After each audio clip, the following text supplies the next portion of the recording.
বাংলাদেশের রাজনীতিতে গতকাল খুবই ঘটনাবহুল একটা দিন ছিল। অনেকগুলো গুরুত্বপূর্ণ ঘটনা ঘটেছে, কিন্তু শেষ পর্যন্ত রাতের বেলা প্রধান উপদেষ্টা তার জাতির উদ্দেশ্যে ভাষণে নির্বাচনের একটা সুস্পষ্ট তারিখের কথা জানিয়েছেন। সেটাই সবচেয়ে গুরুত্বপূর্ণ হয়ে দাঁড়িয়েছে। সেটা নিয়ে কথা বলতে চাই, এবং সেই প্রশ্নটা, এই ঘোষণা কি নির্বাচনকে নিশ্চিত করছে নাকি কোনো অনিশ্চয়তা আছে? আমরা কিভাবে দেখব এটাকে? আরও যে সব ঘটনা ঘটলো এগুলো নিয়ে একটু কথা বলা হয়তো দরকার হবে। দ্বিতীয় গুরুত্বপূর্ণ ঘটনাটা হচ্ছে একটা ঘোষণাপত্র বাংলাদেশ সরকার গ্রহণ করেছে। প্রধান উপদেষ্টা স্বয়ং সেটা পাঠ করেছেন। এই ঘোষণাপত্র নিয়ে আলোচনা সমালোচনা চলছে, কিছু অ্যানালিসিস আছে, আমি নিজেও করতে চাই। কিন্তু অন্তত একটা দল, জামায়াতে ইসলামীকে দেখলাম এটা নিয়ে খুবই শীতল প্রতিক্রিয়া দেখিয়েছেন। তারা এটা একদমই পছন্দ করেননি, এবং রাজনৈতিক দলগুলো যা করে জাতিকে জুড়ে দেয়, তার মতামত বলেন যে জাতি পছন্দ করেনি, জাতি এটা গ্রহণ করেনি। জামাতের নায়েবে আমির সেরকম একটা মন্তব্য করেছেন। কেন তাদের এতটা নাখোশ হবার কারণ, এগুলো নিয়েও কথা বলতে চাই। আরেকটা ঘটনা, এটা আসলে কি ডাইমেনশনে দেখা হবে জানি না। এনসিপির কয়েকজন নেতা হঠাৎ কক্সবাজারে গেছেন এবং তারা পিটার হাসের সাথে দেখা করেছেন। বৈঠক পূর্ব নির্ধারিত ছিল ইত্যাদি ইত্যাদি বলে নানান নিউজ ছড়িয়ে পড়ে। দেশের মেইন স্ট্রিম নিউজ মিডিয়া এটা নিয়ে নিউজ করে, কিন্তু শেষ পর্যন্ত জানা গেল পিটার হাস দেশেই নেই। কিন্তু তারপরও তারা এইভাবে গেলেন 5 তারিখে, এবং একটা সিসিটিভি ফুটেজে যেভাবে দেখা যায় তারা যেভাবে বিমানবন্দরে যে জায়গা দিয়ে বেরোচ্ছেন, এটা খুব স্বাভাবিক না। সো এটা নিয়েও প্রচুর কথাবার্তা হয়েছে। সব ছাপিয়ে যে বললাম, শেষ পর্যন্ত নির্বাচনের ডেট স্পেসিফিকলি বলা হয়েছে অলমোস্ট, সেটা নিয়ে এই কথাটা জরুরি। আপনাদের হয়তো মনে আছে, যারা আমাকে নিয়মিত দেখেন এখানে বা টিভি টক শোতে, আমি একটা কথা ডক্টর ইউনূসের লন্ডন সফরের পর ক্লিয়ারলি বলেছিলাম। সেটা হচ্ছে, জনাব তারেক রহমানের সাথে বৈঠকের পর সরকারি যে স্টেটমেন্টটা দেয়া হয়েছে সেটার মধ্যে কিছু যদি কিন্তু ছিল, 3টা যদি কিন্তু অ্যাটলিস্ট ছিল। একটা হচ্ছে, যদি প্রস্তুতি সম্পন্ন হয়, সংস্কার এবং বিচার যদি সঠিকভাবে সম্পন্ন করা যায়, সেই সাপেক্ষে রমজানের আগে ফেব্রুয়ারিতে নির্বাচন হতেও পারে। আমি তখন একটা জিনিস খুব ক্লিয়ারলি প্রেডিক্ট করেছি, সেটা হলো, খুব কনফিডেন্টলিও বলেছি, ডক্টর ইউনূসের সাথে জনাব তারেক রহমানের ফেব্রুয়ারি নিয়ে নির্বাচনের গ্যারান্টি হয়েছে। ডক্টর ইউনূস এই কথা দিয়ে এসছেন। কিন্তু এইসব লিখতে হয়, কারণ তিনি তার যে ভাষণে এপ্রিলের কথা বলেছেন সেখানেও কিন্তু এই শর্তগুলো ছিল। সুতরাং হুট করে একজনের সাথে বসে এটা সরাসরি লিখে দেয়া যায় না, বলে দেয়া যায় না। তাই এই যদি কিন্তুগুলো ছিল। আর বিএনপির পক্ষ থেকে যেভাবে উচ্ছ্বাস প্রকাশ করা হয়েছে ওই মিটিং নিয়ে, তাতে আমি কনফিডেন্ট ছিলাম এই রকম কোনো নিশ্চিত গ্যারান্টি না থাকলে বিএনপি আসলে এতটা উচ্ছ্বাস প্রকাশ করতো না এই বৈঠক সম্পর্কে। তাতে এটা খুব স্পষ্ট ছিল। এখন আমরা অনিশ্চয়তা আছে কিনা সেটা নিয়ে কথা বলবো। তার আগে একটা তর্ক কেউ কেউ করছেন যে সরকার নির্বাচনের তারিখ ঘোষণার কে, নির্বাচন কমিশন এটা করবে না। সরি, যারা এটা বলছেন তারা ভুল করছেন।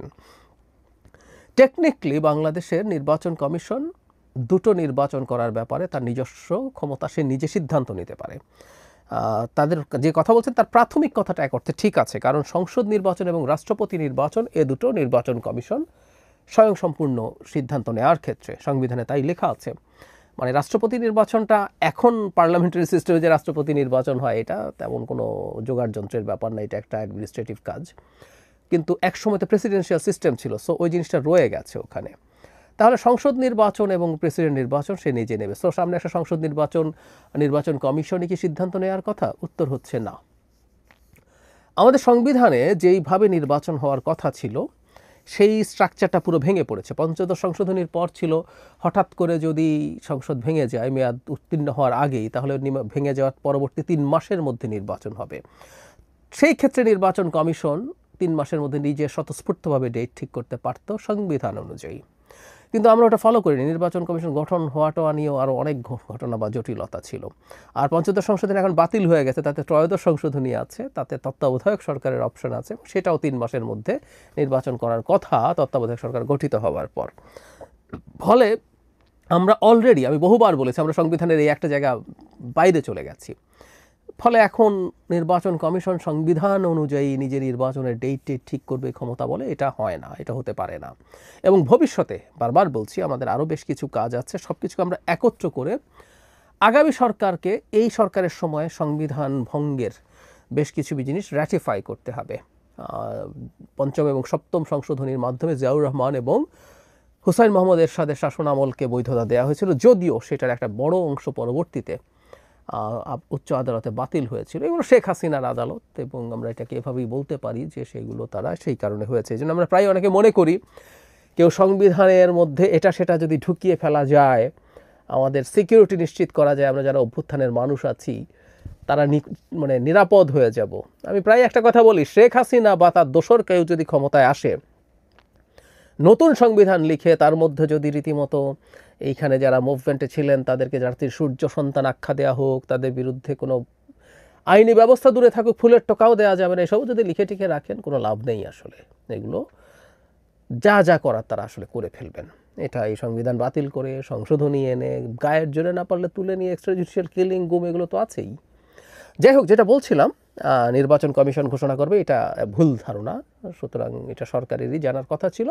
এবং প্রধান উপদেষ্টা যেটা জানিয়েছেন, নির্বাচন কমিশনকে তারা একটা চিঠির মাধ্যমে জানাবেন রমজানের আগে ফেব্রুয়ারি মাসেই একটা ডেট ঠিক করার জন্য। তার মানে মোটা দাগে সেকেন্ড উইকের মধ্যে নির্বাচন হবে বা থার্ড উইকের শুরুর দিকে, এরকম একটা কিছু মোটামুটি নিশ্চিত হয়ে গেছে। থার্ড উইকের শুরু না, সেকেন্ড উইকের মধ্যেই নির্বাচন হবে, ব্যাপারটা এইরকমই, এটা নিশ্চিত হয়ে গেছে। এখন প্রধান উপদেষ্টা তার জায়গা থেকে তার কথা রাখলেন এবং তিনি নির্বাচন দিতে চান কি চান না এই ধরনের একটা কনফিউশন ছড়িয়ে পড়েছিল বিভিন্ন দিকে। আমি ব্যক্তিগতভাবে মনে করি তিনি নিজে অ্যাটলিস্ট যে কথা তিনি দিয়েছেন সেই কথাটা তিনি রাখতে চান। কারণ আমরা প্রায় একটা কথা বলছি যে ডক্টর ইউনূস আগে কেমন ছিলেন, তিনি গ্রামীণে কেমন ছিলেন, তিনি অন্যান্য প্রতিষ্ঠানে কেমন ছিলেন, সেটার জন্য জাতি খুব ওয়াকিবহাল ছিল না। আমরা জানি না, আমি নিজেও আসলে জানি না, কিন্তু এটা তো সত্য উনি এখন দেশের দায়িত্ব নিয়ে কি করছেন সেটা এই জাতি জানে, বিশ্ব জানে। তিনি একটা বিশ্বের একজন অতি গুরুত্বপূর্ণ ব্যক্তিত্ব হিসাবে সারা পৃথিবীর নজর তার দিকে আছে। সুতরাং তিনি যে কমিটমেন্ট করেছেন সেই কমিটমেন্টের ব্যাপারে তিনি শতভাগ আন্তরিক, এটা আমি বিশ্বাস করি। কিন্তু এখানে একটা কিন্তু আছে। আমি আগে বলেছিলাম, আপনাদের মনে আছে হয়তো, অনেকবার বলেছি, এবং আমি ভয়টা পাই, আমরা প্রধান উপদেষ্টাকে যথেষ্ট টাফ হিসাবে দেখি না যখন কঠোর হওয়ার প্রয়োজন হয়। প্রধান উপদেষ্টা আওয়ামী লীগকে নিষিদ্ধ করবেন না বহুবার বলেছেন, 7-8 বার বিদেশি মিডিয়ার সাথে অনেক সাক্ষাৎকারে তিনি বলেছেন, দেশেও বলেছেন, কিন্তু শেষ পর্যন্ত করলেন চাপের মুখে পড়ে। যখন একটা সকল আন্দোলন শুরু হলো জনাব হাসনাত আবদুল্লাহর নেতৃত্বে, তার সাথে জামায়াত শিবির যুক্ত হলো, ইসলামিস্টরা, ফার রাইটরা যোগ হয়ে শাহবাগে একটা মোটামুটি ব্লকেড হলো, শেষ পর্যন্ত তো সিদ্ধান্ত নিতে হলো। তাহলে প্রধান উপদেষ্টা তার দেয়া কথার ব্যাপারে কিন্তু টাফ থাকতে পারেননি। এখন আমরা এই আলাপ যদি করি, রাজনৈতিক দলগুলো এই নির্বাচনকে পিছিয়ে দেয়া বা ভণ্ডুল করে ফেলার জন্য যদি আবার মাঠে নামার মতো প্রেক্ষাপট তৈরি আছে। এই যে নির্বাচন কমিশনকে বলছেন উনি চিঠি দেবেন, এই নির্বাচন কমিশনের অধীনে কোনো নির্বাচন হবে না বলে তো বলছে এনসিপি, জামায়াতও 2-1 বার বলেছে, এনসিপি রিপিটেডলি বলছে। তো যদি তারা এটা নিয়ে তোড়জোড় শুরু করে, ধরলাম নির্বাচন কমিশন মতবিনিময়ের জন্য ডাকবেন রাজনৈতিক দলগুলো, তারা গেলেন না, শুধু সেটাই না, নিরাপত্তাকে অজুহাত হিসাবে বেশ কিছুদিন থেকে মাঠে রাখা হচ্ছে। এটার সাথে যেমন এনসিপির বক্তব্য আছে, জামায়াতের আমিরও একই রকম বক্তব্য দিয়েছেন যে নির্বাচনের এই পরিস্থিতিতে কিভাবে নির্বাচন হতে পারে। প্রধান উপদেষ্টা স্বয়ং এই ধরনের নির্বাচনের প্রেক্ষাপট বিবেচনায়, আইনশৃঙ্খলার প্রেক্ষাপট বিবেচনায় তিনি নির্বাচন কিভাবে হবে ধরনের কথা কিছু রাজনৈতিক দলের নেতার সামনে বলেছেন। ফলে অনেকগুলো যদি কিন্তু এখনও রয়ে গেছে বলে আমি মনে করি। এবং যদি কিছু মানুষজন একটা মাঠে খুব বাজে পরিস্থিতি তৈরি করতে পারে, প্রধান উপদেষ্টা নিজে যেহেতু আগে একটা ক্ষেত্রে অন্তত যথেষ্ট টাফ সিচুয়েশন, টাফনেসের পরিচয় দিতে পারেননি তার স্টেপের ক্ষেত্রে, আবারও যে হবে না বলা কঠিন। সরকারের মধ্যে একটা অংশ আমরা খুব স্পষ্টতই জানি তারা চান as much as possible time তারা ক্ষমতায় থাকবেন। সরকারের মধ্যে যেমন আছেন, সরকারের বাইরে লোকজন আছেন, দেশের বাইরে থাকা ইনফ্লুয়েন্সাররা আছেন, অনেকে মনে করেন এই সরকারের অনেক দিন থাকা দরকার। সামনে অন্য একটা বয়ান আনেন, কিন্তু যখনই এটা তারা করতে পারেন তাতে তাদের আসলে ডিফ্যাক্টো পাওয়ার বাড়ে। বহু মানুষের বহু রকম ক্ষমতা, দেশের মধ্যেও কিছু লোকজন আছে, এই দেশের মধ্যে নাকি একজন সিরাজুল আলম খান আছে, পেছনে পেছনে কত কি করে। তো তারা মিলে, সবাই মিলে নাকি তারা যদি নির্বাচন দিয়ে পিছিয়ে যায় তাহলে তারা অনেক বেশি এম্পাওয়ার্ড থাকবেন, পাওয়ারকে ছেড়ে দিতে চায় বাংলাদেশের মতো প্রেক্ষাপটে। সো এই চেষ্টা চলবে, কিন্তু আমি ব্যক্তিগতভাবে মনে করি শেষ পর্যন্ত নির্বাচন ফেব্রুয়ারিতে হবে। কেন হবে এটা নিয়ে আমার নিজস্ব একটা বিশ্লেষণ আছে, আমি সেই বিশ্লেষণটা আপনাদের সামনে অচিরেই নিয়ে আসবো। তবে আমি একটা কথা আগেও বলেছি, আমি এখনও বলছি, বাংলাদেশে একটা নির্বাচন হয়ে সুষ্ঠুভাবে নির্বাচিত জনপ্রতিনিধিদের হাতে ক্ষমতা হস্তান্তর করার আগ পর্যন্ত আমরা বিপদমুক্ত নই। এই যে দেশে যেসব দলগুলো নানান রকম টালবাহানা করছে, নানান রকম কথা বলছে, এগুলো যদি মানে দর কষাকষির কারণে হয়, বিএনপির কাছ থেকে কোনো ল্যাভারেজ চায় তারা, দ্যাটস ফাইন। কিন্তু এগুলো যদি ষড়যন্ত্রের অংশ হয় নির্বাচন বানচাল বা ভণ্ডুল করার জন্য, প্রচুর দেশি বিদেশি খেলোয়াড় আছে, আমরা তো দেশি খেলোয়াড়দের কথা বললাম, বিদেশি প্রচুর খেলোয়াড় আছে, অনেক দেশ আছে, অনেকের এখানে ভেস্টেড ইন্টারেস্ট আছে, জিওপলিটিক্যাল ইন্টারেস্ট আছে। সো নির্বাচন নিয়ে প্রচুর প্রচুর কথাবার্তা, প্রচুর স্বার্থের সংঘাতের সম্ভাবনা আছে। আমাদের এই সময়গুলো পর্যন্ত ভিজিল্যান্ট থাকতে হবে। বিশেষ করে নির্বাচনের পক্ষের যে শক্তিগুলো, সেটা রাজনৈতিক, সিভিল সোসাইটি, যারা যারা আছেন, ব্যবসায়ী যারা যারা, সাধারণ মানুষ যারা যারা আছেন, প্রত্যেকের উচিত হবে এই সময়টাতে খুবই অ্যালার্ট থাকা এবং প্রয়োজনে শোরগোল করা। আমি প্রায় বলি শোরগোল কাজ করবে বলে আমি বিশ্বাস করি, কারণ একটা পক্ষ থেকে যখন হবে পাল্টা শোরগোল দিয়ে নির্বাচনটাকে সিকিওর করার চেষ্টা করতে হবে। আর শেষ কথা, এটা নিয়ে ভবিষ্যতে আবারও কথা বলবো, আগেও বলেছি, একদম আলাদা একটা ভিডিও করতে চাই। নির্বাচন হওয়া মানে বাংলাদেশ স্বর্গ হয়ে যাওয়া না, শিওর, কিন্তু আমরা একটা মোটামুটি ওয়ার্কিং ডেমোক্রেসির পথে যদি আগাতে পারি, ধাপে ধাপে বাংলাদেশ নিদের পক্ষে বাসযোগ্য একটা দেশ হয়ে উঠবে বলে আমি বিশ্বাস রাখতে চাই, এবং এরকম প্রচুর এভিডেন্স গ্লোবালি আছে। বাংলাদেশে অবশ্য যে জিনিস ঐতিহাসিক না, তার সাথেও ঐতিহাসিক লাগানোর প্রবণতা আছে। ছোটোবেলায় দেখতাম জনসভা হবে ঐতিহাসিক, এই মাঠে ঐতিহাসিক জনসভা, ব্যক্তির নামে শুধু ঐতিহাসিক বলতে দেখিনি। কিন্তু 5 আগস্ট সত্যিকার অর্থেই একটা ঐতিহাসিক দিন, বাংলাদেশের জন্য না, পৃথিবীর জন্যই। একজন স্বৈরাচারকে কিভাবে একটা দেশের জনগণ স্বতঃস্ফূর্ত গণ অভ্যুত্থানের মাধ্যমে, আই রিপিট, স্বতঃস্ফূর্ত গণ অভ্যুত্থানের মাধ্যমে, এটা খুব অর্গানাইজ স্ট্রাকচার্ড কিছু ছিল না, তার পতন ঘটায় এবং তাকে পালিয়ে যেতে বাধ্য করে, এ এক অনন্য নজির পৃথিবীর সামনে। এটা পৃথিবীর জন্যই একটা ঐতিহাসিক দিন। শুধু একজন ব্যক্তি বা একটা পরিবার না, একটা দলের মধ্য থেকে নিম্ন পর্যায় পর্যন্ত নেতাকর্মীরা সব পালিয়ে গেছে, সমাজের বিভিন্ন শ্রেণী পেশার মানুষ যারা তাদের সাথে অ্যালাইন্ড ছিল, তাদের দোসর ছিল, তারা পালিয়ে গেছে। এত ম্যাসিভ স্কেলে এই ঘটনা সচরাচর ঘটেনি, পৃথিবীর ইতিহাসেই ঘটেনি। সো 5 আগস্ট নিয়ে অনেক কিছু করার আছে, অনেক কিছু বলার আছে। সবাই যেটা করছেন, জুলাই আগস্টে দেখছি স্মৃতিচারণ করছেন। স্মৃতিচারণ আমি আরেকদিন করব, ভবিষ্যতের কোনো 5 আগস্টে, আরও সময় বয়ে যাক। তারপর একটা কাজ একটু আজকে করতে চাই, সেটা হলো মানে প্রত্যাশার প্রাপ্তির হিসাব মেলানো। ইনফ্যাক্ট জুলাই আসার সাথে সাথেই এই প্রবণতা শুরু হয়েছে। টিভিতে যখনই টকশোতে যাই তখনই এই প্রশ্ন, এই পুরো জুলাই মাস ধরে শুনেছি, এখন আগস্ট এসছে, একই প্রশ্ন চলেছে। আমাকে যদি কেউ জিজ্ঞেস করে বর্তমানে 1 বছর, ঠিক 1 বছর পূর্ণ হলো শেখ হাসিনার পালিয়ে যাওয়ার, পতনের, আমি কিভাবে দেখছি, আমার প্রাপ্তি কেমন মনে হয়, আমরা কি হতাশ হব না আমরা আশাবাদী হব? আমার টেকটা এই প্রসঙ্গে বলি। যখনই আমাকে এই প্রশ্ন করা হয় তখন আমি একটা কথা বলি, আসলে আমরা হতাশ হব কি হব না, এটা ডিপেন্ড করবে আমরা আসলে কি প্রত্যাশা করেছিলাম তার উপরে। প্রত্যাশার সাথে প্রাপ্তি মিলল কি মিলল না, প্রত্যাশার সাথে প্রাপ্তির গ্যাপ কতটুকু, সেটার উপরে ডিপেন্ড করবে আমরা সন্তুষ্ট হব কি হব না। সেটা হচ্ছে প্রধান কারণ। এখন কারো প্রত্যাশা যদি অনেক বেশি হয়ে থাকে, প্রাপ্তি যদি অনেক কম হয়, সেটার তুলনায় কম দেখাবে প্রাপ্তিকে, সে হতাশ হবে, খুব স্বাভাবিক। এই প্রত্যাশাটা খুবই সাবজেক্টিভ, এক একজন এক এক রকমভাবে এক এক জিনিস চেয়েছেন। কেউ স্বতঃস্ফূর্তভাবে চেয়েছেন, কেউ তার ধান্দাবাজির কারণে এক ধরনের খোয়াব দেখেছেন। সব কিছুই এই ধরনের পরিস্থিতি আসলে তৈরি করছে। এখন কী কী চেয়েছি আমরা, কী কী পাইনি, সেই আলাপটা আগে করি। একটা কথা শুরুতে বলে নেওয়া ভালো, সম্ভবত আমরা কেউই শতভাগ সন্তুষ্ট নই বাংলাদেশ যেই জায়গায় 1 বছর পরে এসে দাঁড়িয়েছে, এটা নিয়ে সম্ভবত কোনো দ্বিমত নেই। এর বাইরে আমরা কী কী চেয়েছিলাম, কী কী পাইনি বলে আলাপ আছে, সেগুলো নিয়ে কয়েকটা কথা, এবং সেখানে আমার অবস্থানটা আমি একটু বলতে চাই। যেমন আমরা অনেকে এটাকে বিপ্লব হিসাবে দেখার চেষ্টা করেছি, কেউ কেউ ইনোসেন্টলি, কিন্তু এটার যে মূল প্রবক্তারা ছিলেন, মূল যে ইন্টেলেকচুয়াল সাপোর্ট দিয়েছেন, সেই মানুষগুলো এটা বিপ্লব না বোঝার কোনো কারণ ছিল না। সেই মানুষগুলো বেশিরভাগই মতলববাজির কারণে এটাকে বিপ্লব হিসাবে পরিণত করার চেষ্টা করেছেন, এবং এই তত্ত্ব দিয়ে এটা ছড়িয়ে দেওয়ার চেষ্টা করেছিলেন কিছু মানুষের মধ্যে। আমাদের এডুকেটেড মিডল ক্লাসের একটা অংশ এটাকে বিপ্লব বলে ভুল করেছিলেন। ফলে যেটা হয়েছে, যারা বিপ্লব মনে করেছিলেন তারা বিপ্লবের কাছে যা যা চাওয়া যায়, একটা সোশিও ইকোনমিক স্ট্রাকচার, একটা পলিটিক্যাল স্ট্রাকচারের আমূল পরিবর্তন, ওলট পালট, সেটা হয়নি, তাই তারা হতাশ হয়েছেন। আবারও বলছি, ডিপেন্ড করছে কি প্রত্যাশা করা হয়েছে সেটার উপরে। যারা এটাকে বিপ্লবও মনে করেননি, তারা শেখ হাসিনার সময় তো আমরা দীর্ঘ সময় লড়াই করেছি। ইনফ্যাক্ট এটা জুলাই আগস্টের ইস্যু ছিল না, বছরের পর বছর আমাদের লড়াইয়ের ইতিহাস আছে। রাজনৈতিক দলগুলো করেছে, সিভিল সোসাইটি করেছে, ব্যক্তিরাও সামাজিক মাধ্যমে তার যতটুকু সাধ্যে কুলিয়েছে ততটুকু করেছে। এবং জুলাই আগস্টে যখন এই অকল্পনীয় পরিমাণ মূল্য দিতে হলো, তখন খুব স্বাভাবিকভাবে অনেকেই অনেক কিছু ভেবেছেন যে পরদিন থেকে আমাদের পলিটিক্যাল পরিস্থিতি অসাধারণ হয়ে যাবে, আমরা মানুষরা নিজেদের মধ্যে যে সলিডারিটি শেখ হাসিনার সময় ছিল সেটা থেকে যাবে এবং আমরা নতুনভাবে, একদম নতুনভাবে চমৎকার একটা গণতান্ত্রিক সমাজ গড়ার দিকে খুব দ্রুত এগিয়ে যাব। আমাদের দেশের দুর্নীতি অনিয়ম কমে যাবে, আমরা একে অপরের প্রতি সহমর্মী হয়ে উঠব, যেমন আমরা শেখ হাসিনার সময় ছিলাম, বিশেষ করে শেষ সময়গুলোতে ছিলাম।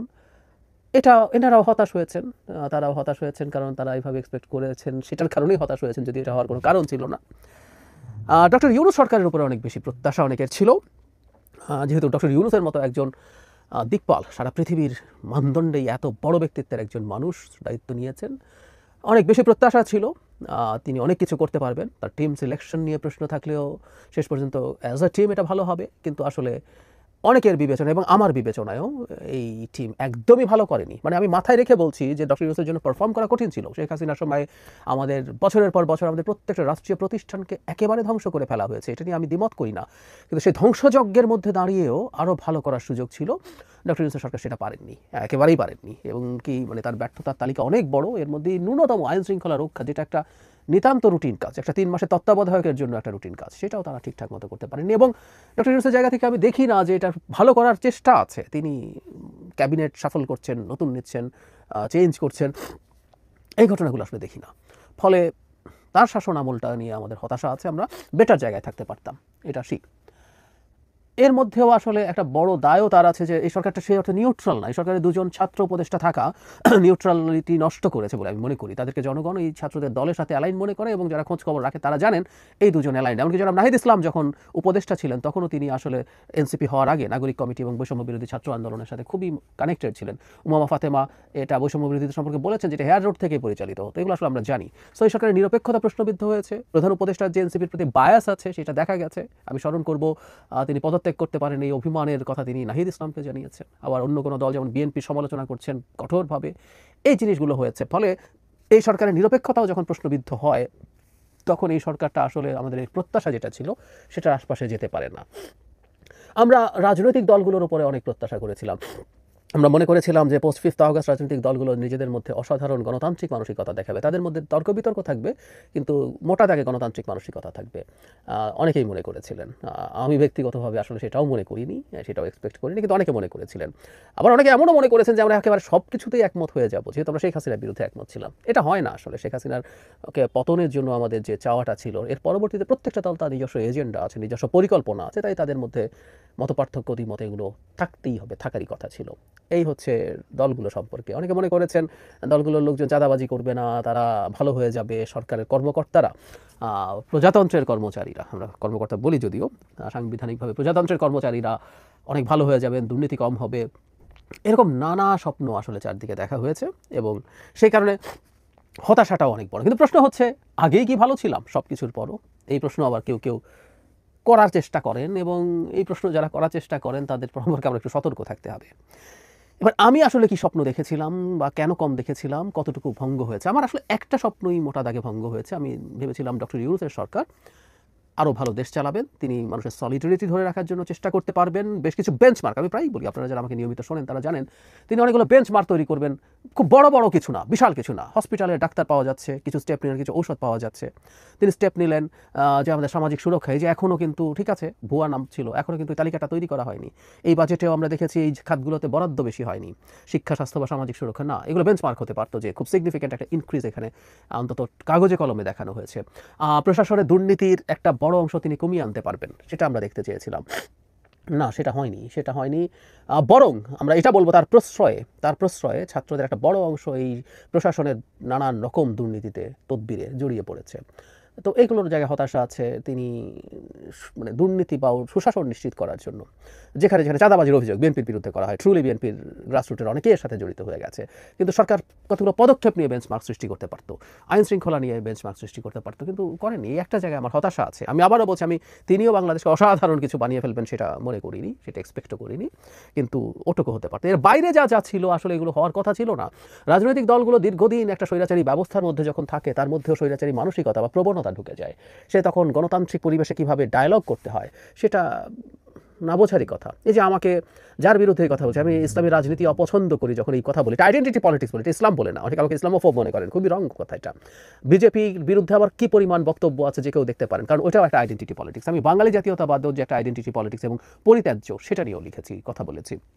কিন্তু যখনই বলছি আমাকে বিভৎস গালিগালাজ করা হয়, আমাদের র্যাডিক্যাল ইসলামিস্টদেরকে নিয়ে যখন কথা বলেছি গালিগালাজ করা হয়েছে, এমনকি যেটা খানিকটা হতাশার, এনসিপিরও যখন সমালোচনা করেছি তখনও দেখা গেছে একই ধরনের আক্রমণাত্মক এবং গালিগালাজের মতো কথা। এটা নিয়ে যে আমি খুব অবাক হয়েছি তা না, কারণ শেখ হাসিনার সময় আসলে আমরা এতেই অভ্যস্ত ছিলাম। তারা যখন বল প্রয়োগ করছে, গালি হচ্ছে কথা দিয়ে বল প্রয়োগ করা। সো এই প্রবণতা আমরা অভ্যস্ত হয়ে পড়েছি। আমরা এখন পরস্পরের বিরুদ্ধে সেটা ব্যবহার করছি। এটা একটা গণতান্ত্রিক ব্যবস্থায় ধীরে ধীরে ঠিক হবে বলে আমি আশা করি। সুতরাং এটা নিয়েও আসলে খুব বেশি হতাশ হওয়ার বা মাথা ঘামানোর কিছু নেই। জরুরি কথাটা হচ্ছে আমরা এমন একটা জায়গায় যেন চলে না যাই যে আমরা পরস্পরের শত্রুতে পরিণত হই এবং যে কোনো মূল্যে একজনের চাওয়াকে আমরা হ্যাম্পার করার চেষ্টা করি। যে যেমন আমরা নির্বাচন নিয়ে নানান আলাপ করছি, এক এক দল এক একভাবে ভাবছে, সেই আলাপটা তারা করতেই পারেন নির্বাচনের জন্য বেশি সময় কম সময় পাওয়া নিয়ে। কিন্তু কেউ যদি মনে করেন যে নির্বাচনটাই হতে দেবো না, সেটা একটা খুবই খারাপ ব্যাপার হয়ে দাঁড়াবে, সেটা একটা বিভৎস ব্যাপার হয়ে যাবে। ওটা একটা রেড লাইন, ওটা আমাদের ফলো করতে হবে। আমরা আমাদের তরুণরা পোস্ট 5th অগস্ট যা হয়েছেন, যা করেছেন, সেটা নিয়ে অনেকে হতাশ বোধ করছে যে এই তরুণরা প্রাণ হাতে নিয়ে বুলেটের সামনে দাঁড়িয়েছিল, কিন্তু 5 আগস্টের পর থেকে তাদের অনেকেই নানান অনিয়ম, দুর্নীতি, অন্যায়ের সাথে জড়িয়ে গেছেন।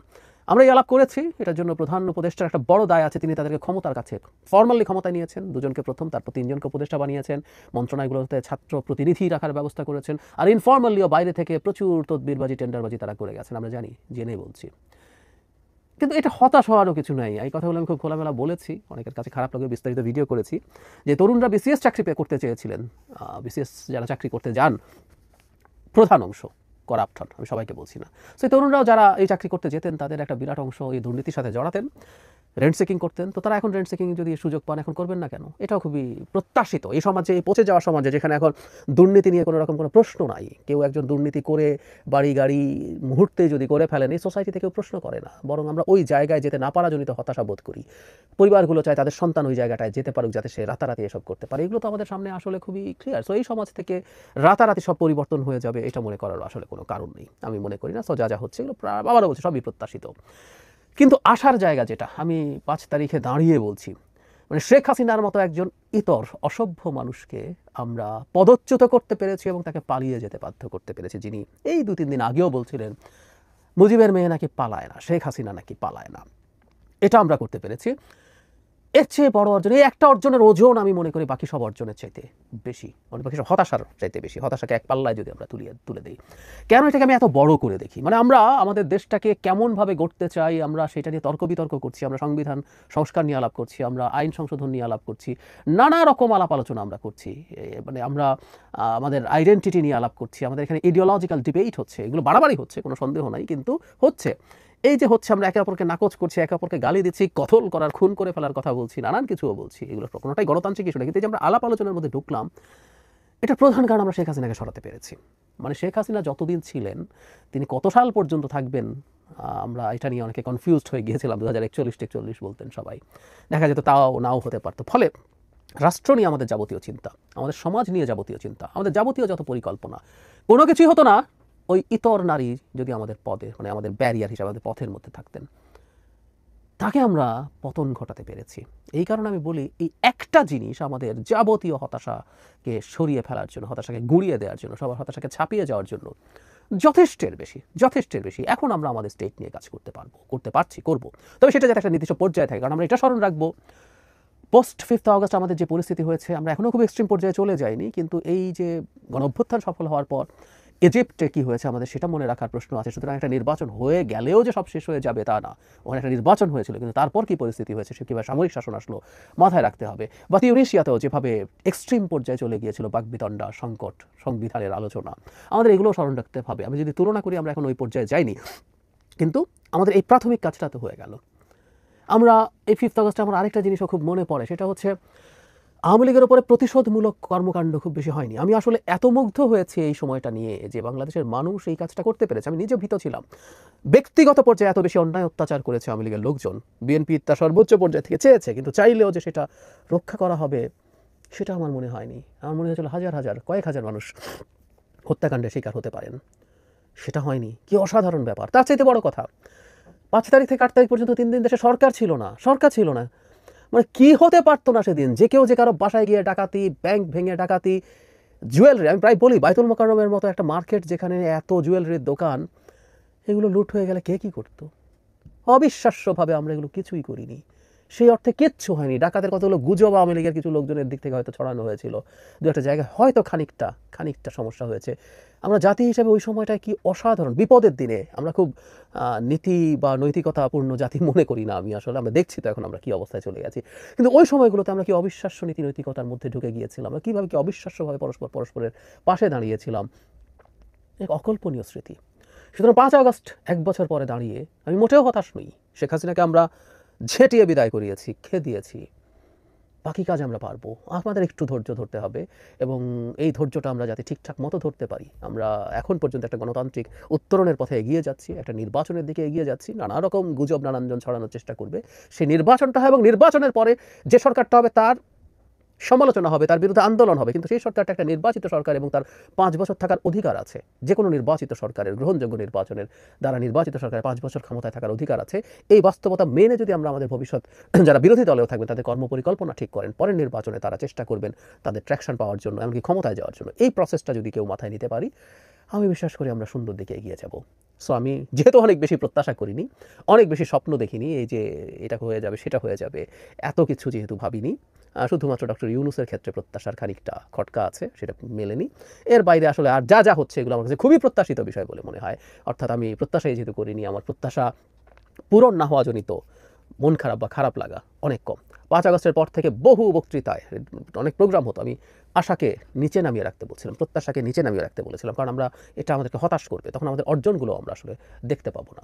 আমাদের একটা অর্জন শেখ হাসিনারকে এটা করতে পারা, এই জিনিসটার মাথায় রাখি, এই অর্জনটাকে মাথায় রাখি, এবং শেখ হাসিনাকে কেন আমরা সরাতে চেয়েছিলাম সেটা যদি মাথায় রাখি, আমরা বাকি কাজ আসলে ঠিকঠাক করতে পারবো বলে আমি সিরিয়াসলি বিশ্বাস করি।